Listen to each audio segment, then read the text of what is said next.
За Ирска проширувањето на Европската Унија е еден од врвните приоритети до крајот на годинава. Тие како преседавачи ќе се обидат да го забрзаат процесот на проширувањето.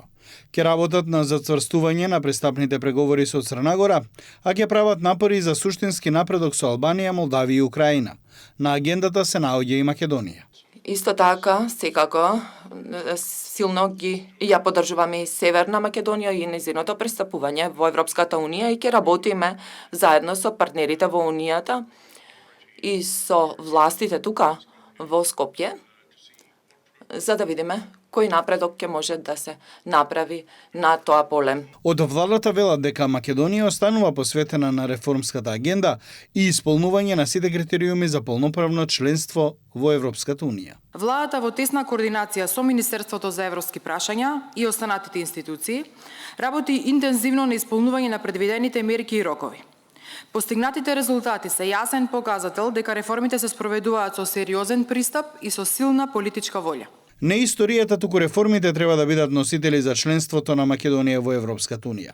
Антонио Милошовски, председателот на Комисијата за европски прашања, истакна дека очекува забрзано интегрирање на земјите од Западен Балкан во заедничкиот единствен пазар, но и почитување на вредностите кои ги посочи ирскиот амбасадор во Македонија како висока точка на агендата во преседавањето со Унијата. Македонија е спремна да разговара за тоа што треба да се направи дополнително за владењето на правото, што треба да се направи дополнително за реформа во администрацијата, но навистина многу ни е тешко да разговараме за поглавја како политички суети и историски фрустрации.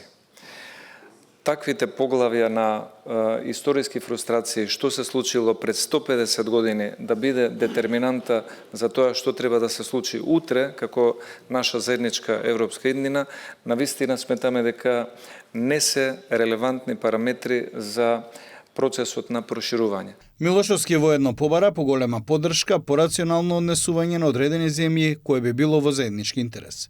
Потенцираше дека не сака да нанесе никаква штета, но повика на прагматичност за развој на Европската Унија и зголемување на кредибилитетот за проширувањето.